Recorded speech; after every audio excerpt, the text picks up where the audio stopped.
Welcome to the Deep Dive, the show engineered to, well, cut through the noise and get straight to the crucial insights from today's most complex global issues. Hmm.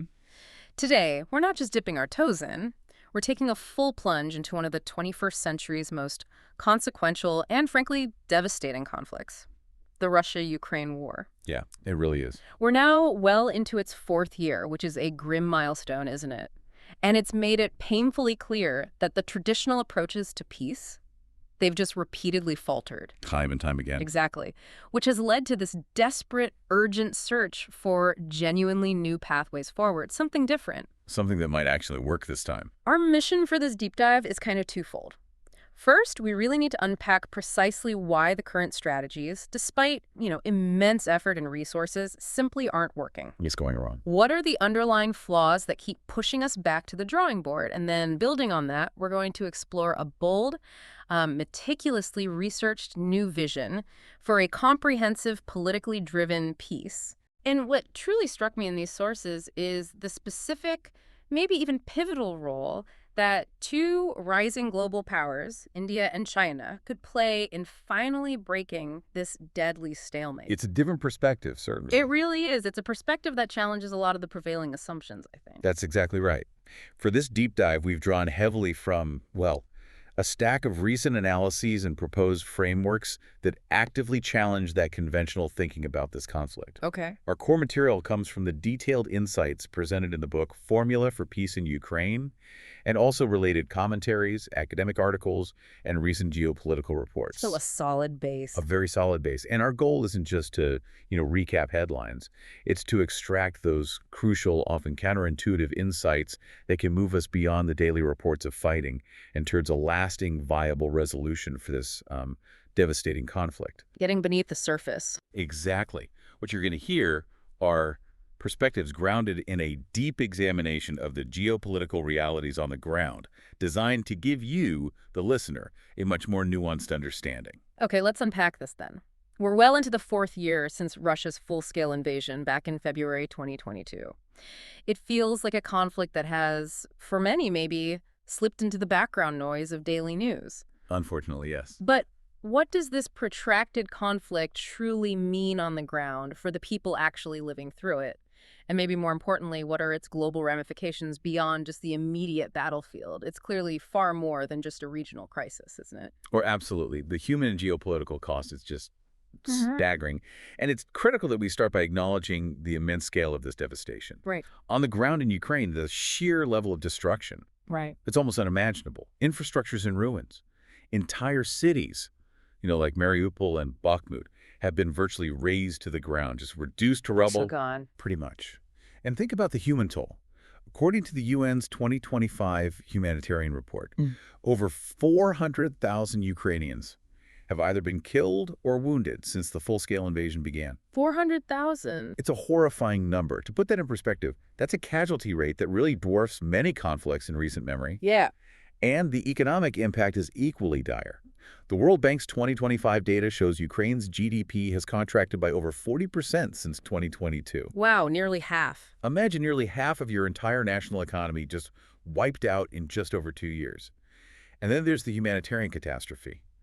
Over 10 million people have been displaced from their homes, 10 million. forced to flee the fighting, becoming refugees in their own country or seeking shelter across Europe. These aren't just statistics, They represent millions of shattered lives, families torn apart, and a future that's been profoundly altered. Absolutely devastating. But as you said, the ramifications stretch far, far beyond Ukraine's borders. This conflict has severely disrupted global food and energy markets in ways that just ripple across continents. And it's hitting the most vulnerable nations the hardest. How so? Well, for instance, Ukraine is historically the breadbasket of Europe, right? Yeah. A major global supplier of wheat, corn, sunflower oil. Right. The war has significantly curtailed these exports. That's led to wheat prices skyrocketing across Africa, for example, threatening food security for millions of already vulnerable people who rely on those affordable staples. So a direct impact on hunger. A very direct impact. And simultaneously, oil and gas prices have surged, endangering economies worldwide. including major developing nations like India, where stable energy prices are, well, a matter of national survival for their huge population. It's not just an inconvenience then. Not at all. This isn't just about economic discomfort in the West. It's about existential challenges in the global South.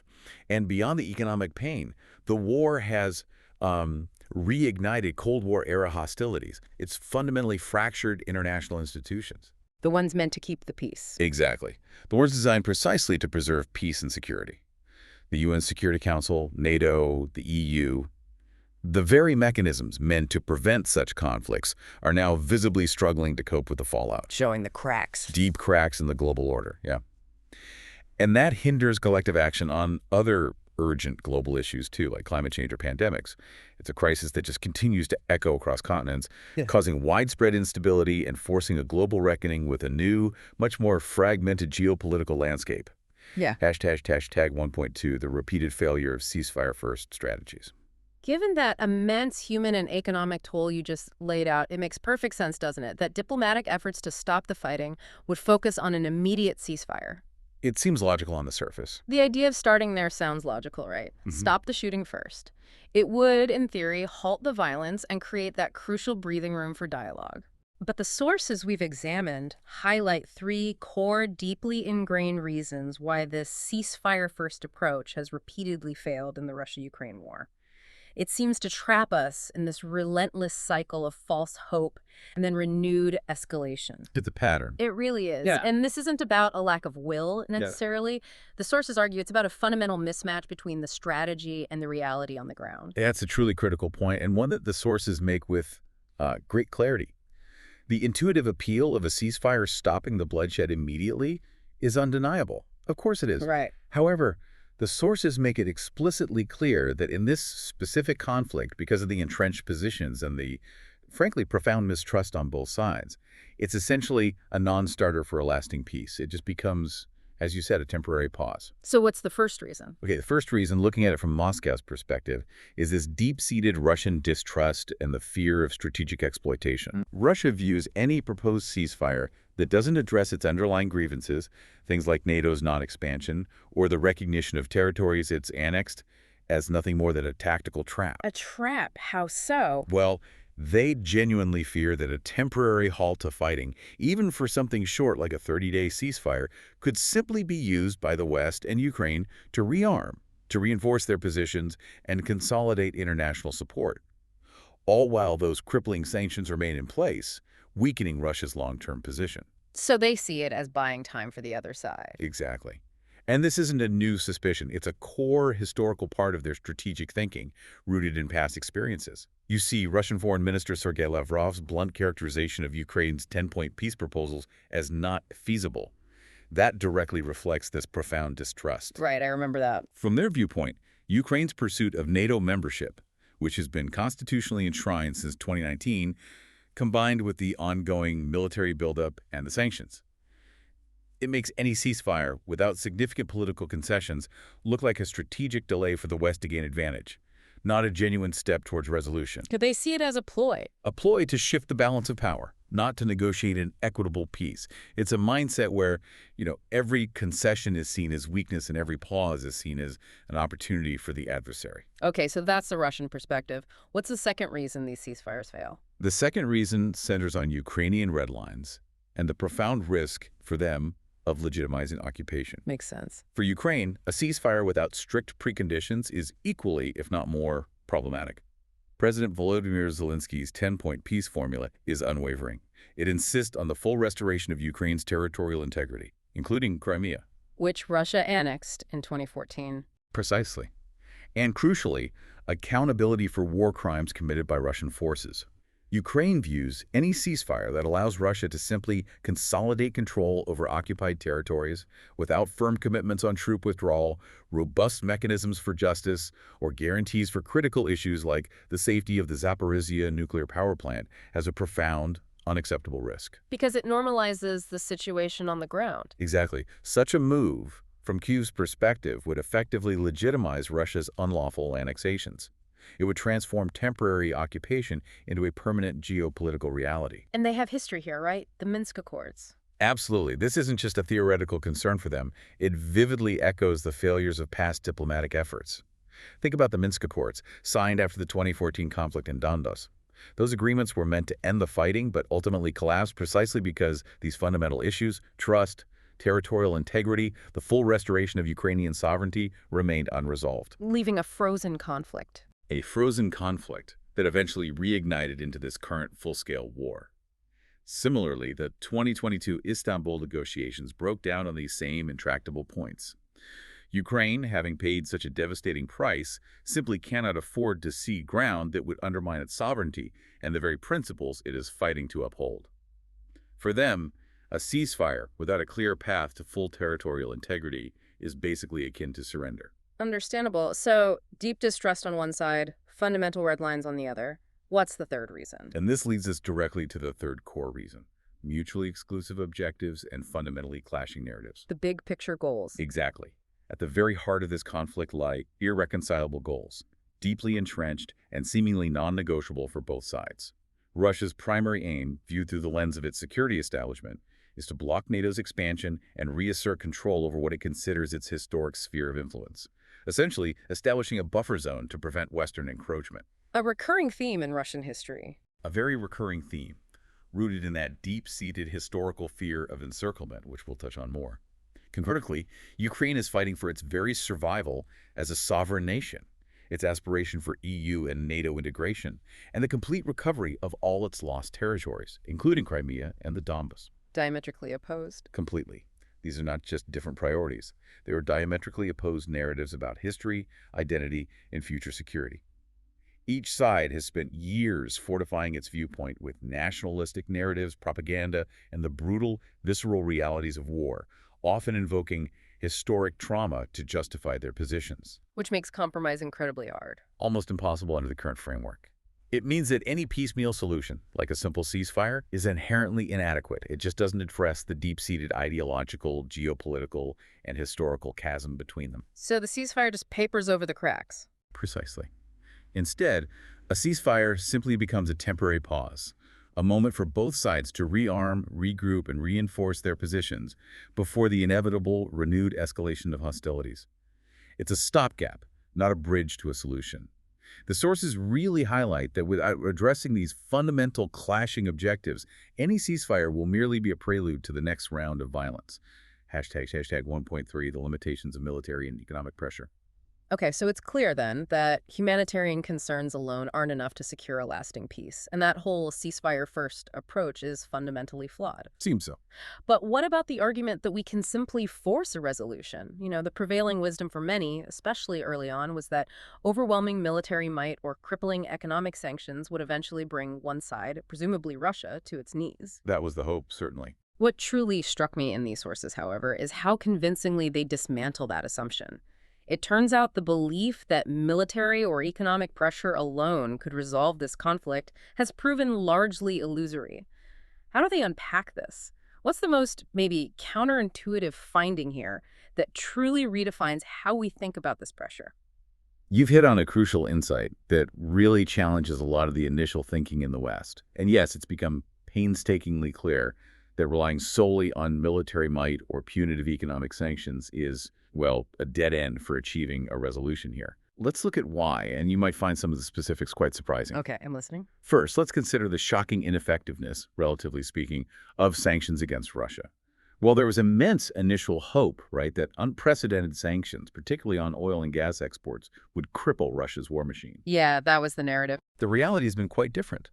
Russia proved remarkably adept at circumventing these measures. The International Energy Agency's 2024 report, for instance, reveals a staggering statistic. Russia redirected over 80% of its crude oil exports to non-Western nations like India, China, and others in the global south. 80%, so they found new buyers. Massively. And the G7 price cap, which was designed to limit Russia's oil revenues by capping the price, well, it was largely sidestep. They used this inventive shadow fleet. A shadow fleet. What's that? It's not just a metaphor, it's literally an armada of hundreds of older, often uninsured tankers operating outside Western jurisdiction, frequently flying flags of convenience. This network, combined with new ruble-based trade agreements and direct deals with nations hungry for discounted energy, created a parallel market that effectively neutralized a lot of the West's economic leverage. Wow. So they built a whole alternative system. Pretty much. The surprising agility of this alternative financial architecture, actively developing across BRICS plus countries, is perhaps the biggest takeaway here. It demonstrates the profound limits of traditional financial warfare, and it's accelerating a fundamental shift in global finance, actively reducing the dominance of the dollar and the euro as primary trade currencies. That's a huge geopolitical shift in itself. It really is. Yeah. And to put this into a broader historical context, sanctions have a decidedly mixed track record anyway, right? It's true. In apartheid South Africa, for instance, sanctions worked, but crucially, they complemented strong domestic resistance and massive global moral pressure. It was part of the bigger strategy. Right. However, look at sanctions against Iraq in the 1990s. They inflicted severe humanitarian devastation, immense suffering, but utterly failed to topple Saddam Hussein or change his regime's behavior. A different outcome. Very different. And Russia's situation today is maybe more like the latter example. Its larger, more diversified economy, substantial sovereign wealth reserves, and critically, those strategic partnerships, especially with China and India, provide a crucial insulation from complete collapse. The initial idea that oil could be the single decisive pressure point, well, it's been thoroughly disproven. So sanctions alone aren't the silver bullet. Far from it. The lesson here is that sanctions rarely work in isolation, especially against a large, resource-rich nation with alternative economic partners. Okay, so economic pressure hasn't worked as hoped. What about the military side? The West has sent huge amounts of weapons. Yes, and secondly, despite that, we've observed this persistent military stalemate and the ever-present, frankly terrifying risk of escalation. Stalemate, like World War I trenches. It's often described that way. Western nations have delivered unprecedented volumes of advanced weaponry to Ukraine. HIMARS rocket systems for long-range strikes, Javelin anti-tank weapons that were devastating early on, Turkish Bayraktar drones, sophisticated Patriot air defense systems. A huge amount of gear. Absolutely. And by 2025, even Western fighter jets are expected to be on the battlefield. Yet, despite this massive influx of military aid, the battlefield lines have remained stubbornly stagnant. The fighting often resembles that brutal, attritional trench warfare, with both sides suffering incredibly heavy casualties and very little significant territorial movement. Just a grinding war of attrition. A grinding, costly stalemate that neither side seems capable of breaking decisively.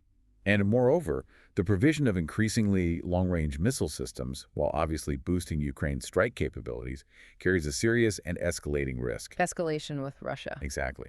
Moscow has repeatedly issued stark warnings against strikes on what it considers Russian territory that includes Crimea and the newly annexed regions. Providing weapons that enable such attacks crosses a critical red line for them, raising the specter of a direct confrontation between NATO and Russia. Which nobody wants. Hopefully not.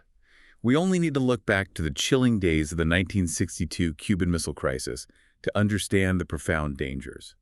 Major powers rarely tolerate direct threats or the perceived projection of hostile power near their frontiers without considering drastic, perhaps disproportionate responses. A dangerous parallel. The sources explicitly draw this parallel, reminding us of the potential for catastrophic escalation if these lines are crossed, pushing the world closer to a global conflict.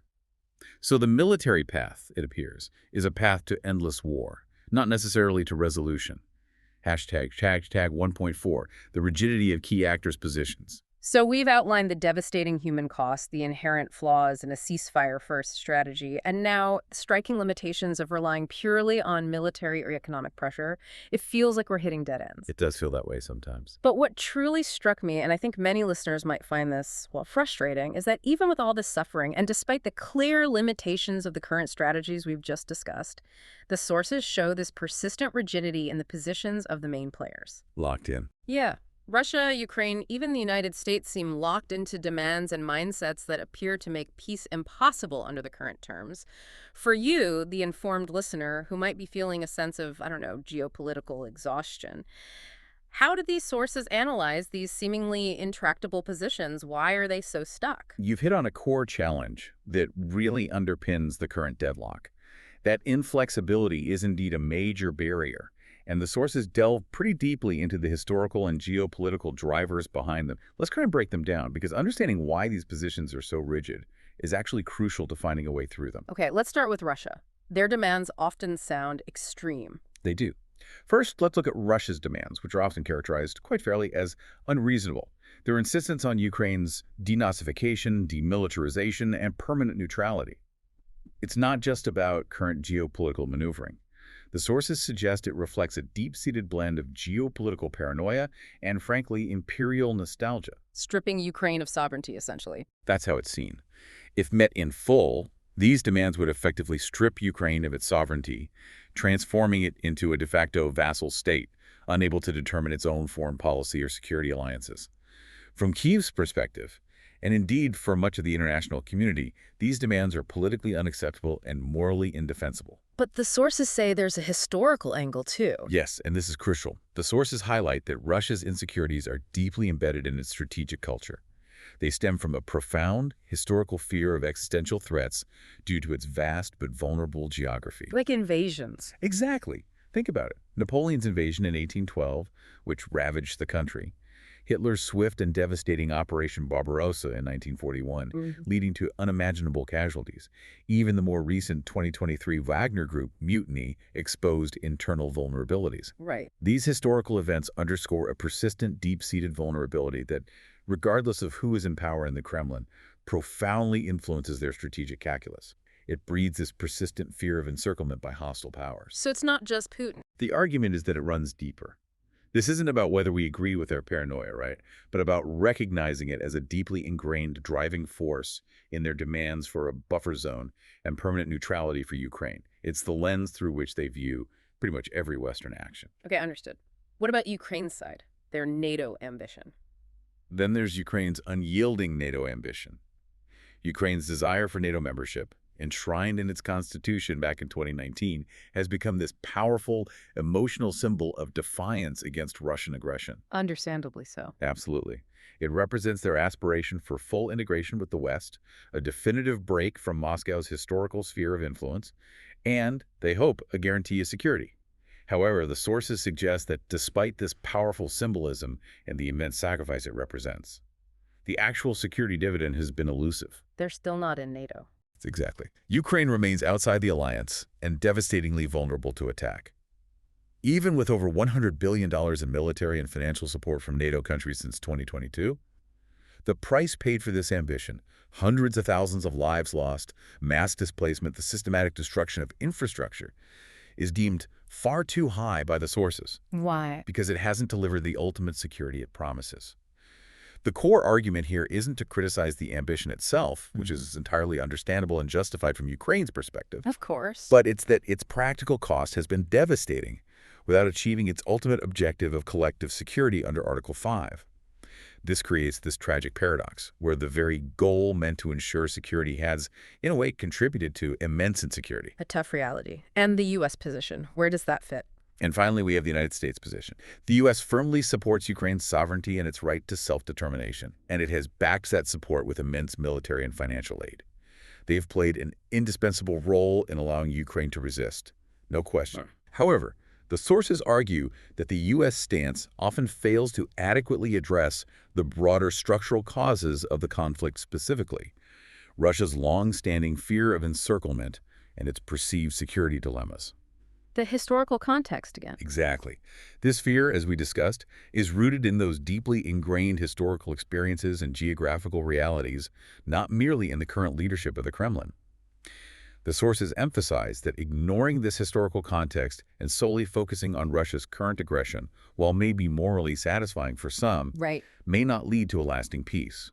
Furthermore, the idea of pursuing regime change in Moscow, while perhaps appealing to some hardliners, is explicitly deemed not worth the cost of a Third World War. A stark warning. A very stark warning. The overarching priority, according to these sources, must be achieving a durable peace and ending the humanitarian catastrophe, not overthrowing the Russian government, as tempting as that might be for some policymakers. The focus, they argue, needs to shift from punitive action to pragmatic solutions for stability. So summing the section up, it sounds like everyone's dug in. What becomes strikingly clear from analyzing these rigid positions is a crucial, if maybe uncomfortable, truth. Peace is currently not achievable on Russia's terms, which are maximalist and sovereignty eroding. Clearly not. Nor is it feasible under Ukraine's current terms, which are aspirational but haven't delivered full security, and the U.S. approach isn't effectively bridging that gap. The critical insight here, though, is that these seemingly unreasonable positions cannot simply be dismissed as insurmountable obstacles. Okay. Instead, they must serve as the starting points for dialogue. We have to understand the underlying historical, geopolitical, and psychological drivers of these rigidities if we are to have any hope of finding a way through them. The solution isn't in ignoring them, but in creatively navigating them. Okay, if we connect all this to the bigger picture, it becomes really clear that simply pushing for these piecemeal solutions, like a ceasefire alone, isn't going to cut it. It hasn't so far. It feels like we're caught in this loop, addressing symptoms rather than the root cause. The book Formula for Peace in Ukraine really proposes a strategic, maybe even paradigm-shifting change, moving away from this failed ceasefire-first model towards a truly comprehensive peace deal. A package deal, essentially. Exactly. This means addressing all the major complex issues simultaneously, rather than trying to pick them off one by one. Can you break down the elements of this proposed holistic framework for us? What makes it different, and why is this integrated approach seen as so critical? Absolutely. This comprehensive framework, proposed by Formula for Peace in Ukraine, is really about tackling the conflict's deep fault lines head-on, all at once, in an interconnected way. Not sequentially. Not sequentially. It fundamentally argues that instead of delaying tough decisions or hoping incremental steps will somehow magically build trust, negotiators must work towards a simultaneous resolution of all core interlocking issues. This means creating a kind of grand bargain where no single issue can be leveraged to scuttle the entire process. Makes sense. What are the key elements? Okay, the key elements that must be addressed concurrently, according to this framework, are, first, nuclear and energy security. This is absolutely paramount, especially given the ongoing, frankly terrifying concerns about critical infrastructure, like the Zaporizhzhia nuclear power plant. Still under Russian control. Right. Yes, and it's been subjected to shelling. Ensuring its immediate safety, demilitarization, and preventing any catastrophic incidents is just non-negotiable in any peace deal. And beyond nuclear, securing energy infrastructure broadly across Ukraine is vital for both humanitarian and economic stability. Critical infrastructure first. Got it. Second, territorial integrity. The framework unequivocally insists on enforcing Ukraine's internationally recognized 1991 borders. This is a foundational principle. Including Crimea. Crucially, yes, Yeah. including Crimea, which Russia annexed in 2014, and the territory seized since February 2022. Now, the framework acknowledges that the full resolution of Crimea's status might require a longer-term, phased negotiated track within the treaty. But the principle of its eventual return to Ukraine's sovereignty is seen as foundational to international law and Ukraine's national identity. The plan calls for an immediate commitment to these 1991 borders as the basis for a lasting peace. So the principle is non-negotiable, even if the details take time. Precisely. Third, war crimes accountability. The sources emphasize the urgent need to support a special international tribunal for atrocities committed during the war. Like Bucha. Horrific examples like the Bucha massacre, where civilians were executed, and also the abhorrent systematic deportation of Ukrainian children to Russia for re-education.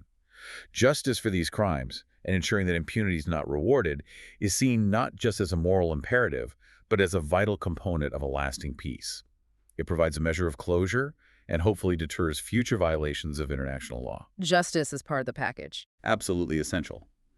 Fourth, robust security guarantees for Ukraine. Now, while full NATO membership remains an aspirational, maybe long-term goal for Ukraine, this framework proposes offering immediate interim protections.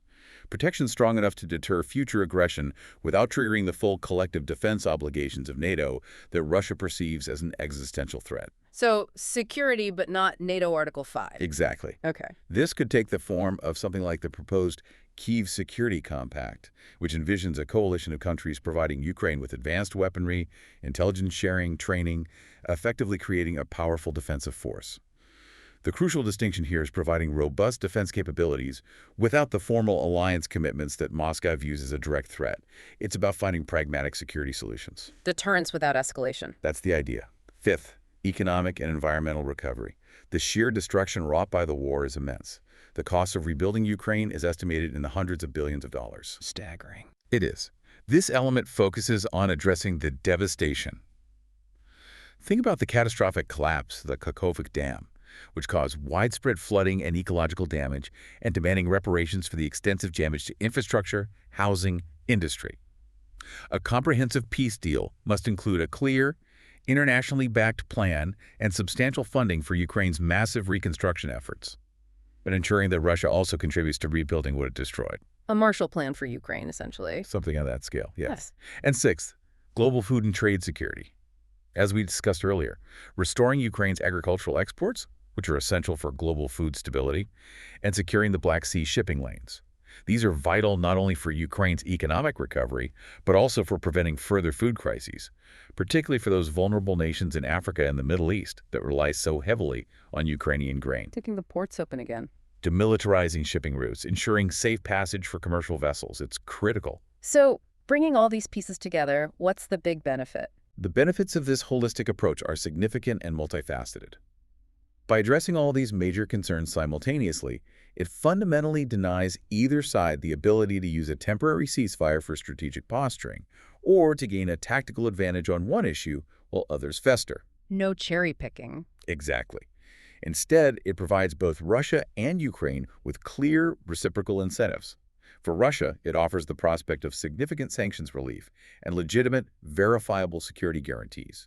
For Ukraine, it ensures the restoration of its sovereignty, territorial integrity, accountability for war crimes, and crucial support for its reconstruction. It's a carefully balanced equation designed to make peace genuinely more attractive and beneficial than continued conflict, by presenting a package deal that addresses each side's core concerns. And the core mechanism for this is a treaty. Yes, at the very core of this entire plan is the concept of a legally binding peace treaty. This is a fundamental distinction from the failed ceasefire-first model, and indeed from any temporary truce. How is it different? Unlike ceasefires, which are often fragile and can be broken at will without severe legal consequences, an international treaty involves explicit, codified legal obligations. It establishes robust mechanisms for accountability and enforcement. Real teeth. Hopefully. Such a treaty would formally establish final borders, outline those comprehensive economic recovery plans, define clear security arrangements enforceable by third-party guarantors, and solidify mechanisms for war crime prosecution. By codifying these commitments into international law, the treaty makes backsliding incredibly costly for either side, both politically and legally. Discouraging reneging. That's the goal. This approach is designed specifically to prevent the conflict from becoming another frozen conflict, which President Zelensky has categorically rejected. It aims to ensure that a lasting peace is built on solid, enforceable foundations rather than fragile promises. It's about establishing a new, legally recognized status quo. #TAG 2.2, the unique and essential role of India and China. That's a powerful and incredibly detailed framework. It really lays out a different path. But the obvious question arises, doesn't it? Who is going to mediate such a complex, comprehensive agreement when the primary Western actors seem, well, unable to bridge the gap? A very fair question. So what does this all mean for the global community? The sources argue that in this current deadlock, where traditional diplomatic avenues seem exhausted, two rising powers are uniquely positioned to mediate: India and China. Now, this feels unconventional to some, I imagine, especially given China's relationship with Russia. What makes their role so essential and unique in this incredibly complex geopolitical landscape? Why them, and why haven't we seen this approach succeed before? That's a really insightful question, and it's where the proposed solution takes a crucial turn from that conventional, often Western-centric diplomacy. Their unique positioning stems from several crucial, maybe non-obvious factors. Okay. First and foremost, it's their strategic autonomy and perceived neutrality, or at least relative neutrality. Not aligned with NATO. Exactly. Unlike many Western nations, India and China are not aligned with the Western-led geopolitical blocs like NATO. Nor are they fully aligned with Russia in an uncritical way. This offers them a level of independence and credibility that other potential mediators simply lack. Credibility with both sides. Potentially, yes. Both are nuclear powers, commanding immense global economic weight, and critically, they have meticulously maintained open channels of communication with both Moscow and Kyiv throughout the war. That's something few other major powers have managed effectively. True. They really embody the multipolar nature of today's world, where solutions to complex interstate conflicts simply cannot be dictated from Washington or Brussels alone. Their presence at the negotiating table could ensure a more inclusive, globally legitimate, and ultimately perhaps more durable path to peace, because it brings in voices that both sides might actually be more likely to listen to. Okay, let's break that down. What about India specifically? Let's delve into India's diplomatic capital. Under Prime Minister Narendra Modi, India has masterfully pursued this tightrope walk of non-alignment, or maybe multi-alignment is a better term. Nuancing act. A real balancing act. It is carefully voted in the UN, consistently advocating for peace and dialogue, while deliberately avoiding direct condemnation of Russia for its invasion. At the same time, India has provided crucial humanitarian aid to Ukraine and maintained diplomatic contact with Kyiv, Playing both sides in a way. or perhaps maintaining bridges to both sides. India's historical legacy as a respected leader of the non-aligned movement NAM during the Cold War era gives it significant moral capital and a unique, trusted voice, especially in mediating conflicts involving great power rivalry. And their G20 presidency. Right. Its presidency of the G20 in 2023 was widely praised for its ability to balance diverse interests, including those of the global north and the global south, and advocate effectively for consensus. It demonstrated a proven capacity to bring disparate parties together on difficult issues. Their diplomatic experience, rooted in managing India's own vast internal diversity, offers a kind of template for navigating complex disputes. Okay, so India has diplomatic weight. What about China? That seems trickier. It does. But then there's China's often underestimated diplomatic potential. Now, clearly, Beijing is strategically closer to Russia. They share a vast border and a mutual desire to counter perceived Western dominance. No denying that. Right. But China has consistently emphasized its interest in regional and global stability. Its 12-point peace plan, released in 2023. Okay, it was vague in certain key aspects, but it notably called for respect for sovereignty, cessation of hostilities, and negotiations principles that actually resonate with Ukraine's position too. Showing an interest, at least. Exactly. It demonstrated Beijing's appetite for a diplomatic role. Furthermore, China has shown surprising effectiveness as a quiet facilitator in past conflicts. Remember, they brokered the resumption of diplomatic ties between longtime bitter rivals Iran and Saudi Arabia in 2023. That was unexpected. It was, and it points to a capacity for behind-the-scenes diplomacy and a pragmatic, results-oriented approach that could prove invaluable in the Russia-Ukraine context. While their motives are always complex, their desire for stability, driven partly by their own economic interests, is a powerful potential driver for peace. Okay, so potential roles based on diplomacy. But the sources stress something else, right? About the oil trade. Yes, critically, the sources strongly emphasize that India and China's potential role here has absolutely nothing to do with their oil trade with Russia. That's a misconception. It's not about leverage through oil. No. Their influence is fundamentally political and diplomatic. It stems from their unique geopolitical standing and their existing relationships with both sides. There's a strong argument made in the sources that the West, particularly the United States, should actively seek their diplomatic assistance and collaboration, Rather than criticize them. rather than threatening punitive measures like tariffs, as former President Donald Trump has suggested against India for its oil purchases. Such threats would not only be counterproductive, but would actively undermine their potential as effective intermediaries. It would push them further away from a cooperative approach to global stability. Can we dig into that India oil purchase point a bit more? Because it does come up a lot. Yes, let's revisit India's economic reality and its oil purchases, because it often draws criticism, but it's crucial to understand the context the sources provide. They make it abundantly clear that India's decision to purchase discounted oil from Russia is framed as an economic necessity, not a geopolitical statement or an endorsement of Russia's actions. An economic necessity. Yes. India is a democracy with a massive growing economy, but it also has a relatively low per capita income. That means hundreds of millions of people are highly sensitive to energy costs. For a country of its scale, where stable and affordable oil prices are arguably a matter of national survival, a sharp rise in global oil prices could easily trigger runaway inflation, exacerbate trade deficits, and potentially spark widespread political and social unrest. So it's about domestic stability. Largely. In essence, the sources argue India's purchases act as a vital pressure valve in the global oil market, helping to keep overall prices moderated, which indirectly benefits not just its own citizens but also consumers in Europe and North America by preventing even higher global prices. An unintended benefit for the West. Perhaps, and the sources highlight what they call a crucial hypocrisy in the criticism leveled against India. Us. Well, many Western countries, especially in Europe, continued importing Russian energy for far longer and in much greater volumes than India did, and often at higher prices, particularly in the early stages of the full-scale invasion. Indian Foreign Minister S. Jaishankar pointedly remarked something like, "Europe buys more oil from Russia in one afternoon than India buys in a quarter." A stark comparison. It is. The argument presented is stark. Taking wheat from Africans and reasonably priced oil from Indians is not the path to peace. It is a recipe for global instability. The focus, therefore, the sources contend, must be on leveraging India and China's diplomatic power and their unique positions of trust, not punishing their perceived legitimate economic realities. It represents a pragmatic recognition of a multipolar world. This raises a really important question, then, for all of us who are looking for a way out of this seemingly endless deadlock.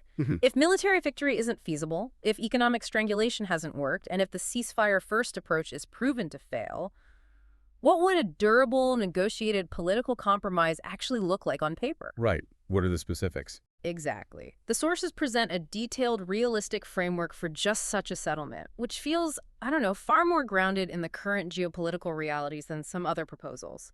Can you walk us through its core components? What would this deal entail? Yes, this is where the pragmatic vision for a durable peace truly comes into play. The proposed settlement outlines several core interconnected components. They're designed to address those fundamental security dilemmas and political aspirations of both sides we discussed earlier. It's conceived as a comprehensive package, where each element is pretty much contingent on the others. Okay, what's the first major piece? First, a critical component, and perhaps the most controversial. Ukraine would reconsider NATO membership. Ah, the neutrality question. Yeah, exactly. Instead of pursuing full NATO integration, which Russia, as we've established, perceives as an existential threat, Ukraine would explore adopting a neutral security posture, something akin to Austria's post-World War II status. How does the Austrian model work? Well, Austria is militarily independent. It doesn't host foreign bases. It's aligned with neither the Eastern nor the Western military bloc, yet it maintains very strong economic and cultural ties with the West, including EU membership. Okay. This directly addresses Russia's primary stated concern about encirclement, which the sources argue is rooted in deep historical and geographical anxieties, not just the current leadership. Now, in return for this constitutional commitment to neutrality, which would be the crucial first political step, signaling a fundamental shift, Russia must formally recognize Ukraine's full sovereignty, Including the 1991 borders. including over its internationally recognized 1991 borders. Now, again, the precise long-term status of Crimea might require a distinct, longer-term negotiated track within the overall treaty framework. But the principle of Ukrainian sovereignty over it would be established from the outset. And it's important to note, this neutrality wouldn't necessarily preclude NATO countries from continuing to arm or train Ukrainian forces, as they have throughout the war. It simply avoids formal alliance membership, that specific thing Moscow views as an insurmountable red line. So Russia gets a core security concession, Ukraine preserves independence. That's the balance it aims for. Second, we would see a UN-mediated military disengagement, Pulling troops back. a carefully phased, reciprocal withdrawal of Russian and Ukrainian troops from the front lines in those contested areas, specifically Donetsk, Luhansk, Kherson, and Zaporizhia, where the most brutal fighting has occurred. This withdrawal would need to be strictly monitored by robust international observers operating under a clear UN mandate. To ensure compliance. Absolutely, ensuring verifiable compliance from both sides.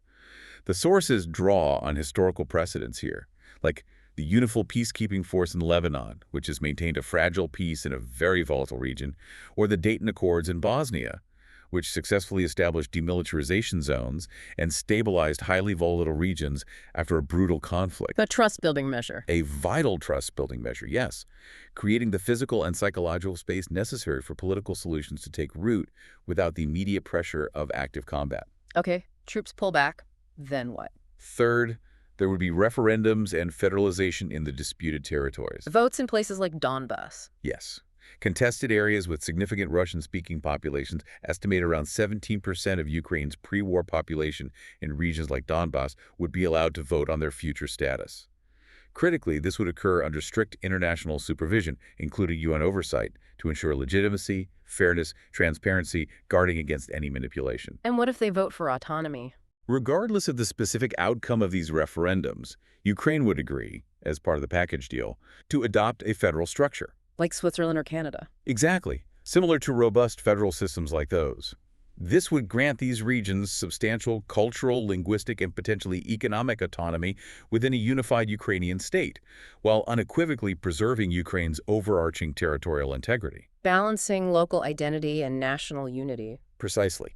This arrangement directly echoes successful complex agreements, like the Good Friday Agreement in Northern Ireland, which managed to balance diverse demands and deeply entrenched identities within a shared, sovereign legal framework, ending decades of conflict. It's about empowering local populations without fragmenting the state. How would this be kept stable on the ground? To support this complex process, UN peacekeepers from neutral countries, the sources specifically mentioned, India, Nepal, and other non-aligned nations, would be deployed to these disputed areas once the forces withdraw. An impartial presence. Their presence will be crucial in ensuring stability, protecting civilians, and creating a secure environment for the referendums to be conducted fairly. It provides a critical, impartial buffer and a trusted presence for local populations. What about the refugees? Millions are displaced. A vital point. Following these initial steps, the safe and organized return of all refugees would be facilitated. This is a fundamental humanitarian imperative, ensuring the millions displaced can return home safely and participate in rebuilding their communities. And the timing before the votes. This humanitarian effort would be followed by a crucial 6-month campaign period leading up to the referendums. This is designed to ensure that displaced populations can return, register, and that all citizens in these regions have ample time to receive information and make informed, uncoerced choices about their future status. Makes sense. And reconstruction, that huge cost. Crucially, the framework states the West must play a generous and constructive role in Ukraine's massive reconstruction. And this effort must be genuinely about rebuilding, not used as a means to humiliate Russia or leverage its defeat. Should Russia contribute? Yes. The framework suggests all parties, including Russia, should be expected to contribute. And for NATO members, supporting a comprehensive, multi-billion-dollar reconstruction effort would be demonstrably far less costly in the long run than perpetuating the war, which continues to drain resources and destabilize global markets. And Russia's frozen assets. As a significant incentive for Russian compliance and participation, Russia's frozen $300 billion in foreign reserves, currently held largely in Western banks, should be released once the referendums are successfully held and their outcomes are honored. This provides a substantial financial injection for Ukraine's rebuilding. A big carrot. Any final measures? Finally, as a long-term confidence-building measure, both nations should commit to establishing demilitarized zones, specifically a 50-mile buffer along their shared borders. Pulling back heavy weapons. Exactly. Withdrawal of heavy weaponry and military personnel, significantly reducing the risk of accidental escalation or cross-border incursions, and building long-term trust and stability in the region. This comprehensive package aims to create a durable peace, not just a temporary pause, by tackling the fundamental issues head-on. Hashtag 2.4, the moral imperative for political compromise. That's an incredibly comprehensive and pragmatic vision for peace. It really lays out a concrete path forward. But I know for many of our listeners, the immediate reaction might be, but wait. The but. Yeah, the but. These concessions, particularly around NATO membership and regional autonomy, they feel like they're rewarding aggression. It's a deep moral dilemma, isn't it? It absolutely is. What does the material say about the moral case for compromise in such a devastating conflict, especially when the initial aggressor has committed such clear atrocities? It's a question many people struggle with, wanting to see justice and, principled stands upheld. That's a very valid and often deeply felt concern, and one that the sources address head-on with, a sobering perspective. They make a powerful, albeit often uncomfortable, argument that real peace is rarely, if ever, won through moral purity alone. Meaning they remind us that history is replete with examples where diplomatic compromise, though imperfect, deeply unsatisfying to all sides and often criticized for not achieving absolute justice, nevertheless laid the essential groundwork for future progress and, crucially, an end to bloodshed and suffering. Can you give examples? Sure. Consider the 1973 Paris Peace Accords that formally ended America's direct involvement in the Vietnam War. That agreement certainly didn't result in a clean democratic victory for the U.S. or its allies, right? It left many profound questions unresolved. True. Yet it brought an end to America's longest war at the time and saved countless lives by ending direct U.S. combat involvement. Similarly, the 1993 Oslo Accords between Israel and the Palestinians. They provided only partial recognition and a fragile framework, far from a comprehensive resolution to all their deeply entrenched disputes. And look where that is now. Exactly. Despite its imperfections and subsequent significant challenges, it did create a direct, albeit fraught, channel for dialogue and offered a period of hope for peace where none had really existed before. In both these instances, these imperfect diplomatic compromises achieved through difficult concessions were absolutely crucial in bringing an end to widespread, active conflict and, for a time, laid the groundwork for further negotiations. They demonstrated that ending the bloodshed, even without achieving every ideal, can be the more moral and pragmatic path in the immediate term. So the argument is that continuing the war is morally worse. The sources contend that continuing the war indefinitely under the banner of upholding absolute principles or pursuing a clean victory that seems militarily out of reach, while simultaneously sacrificing hundreds of thousands more lives and inflicting immense, unimaginable suffering. That is itself a profound moral contradiction. The cost of principle. Exactly. We're talking about Ukraine's GDP contracting by over 40%, over 10 million people displaced, their lives uprooted, communities destroyed. The humanitarian cost isn't just immense, it is growing exponentially with each passing day. Generations are being impacted by trauma and loss. It's hard to argue with that cost. It is. The argument presented is that the relentless pursuit of an elusive clean victory, or complete moral satisfaction, at such a horrifying and escalating human price, becomes morally questionable itself. Therefore, moral responsibility, the sources argue, lies not in endlessly prolonging the fight for an abstract ideal, but in actively pursuing and ultimately achieving an end to the suffering through practical, albeit difficult, political compromise. The lesser of two evils, perhaps. Perhaps. It's about making the agonizing choice to prioritize saving lives and rebuilding societies now, even if it means acknowledging complex, uncomfortable geopolitical realities and making concessions that feel deeply unsatisfying. It's the ultimate ethical calculation. Is the pursuit of perfect justice worth an endless, catastrophic war?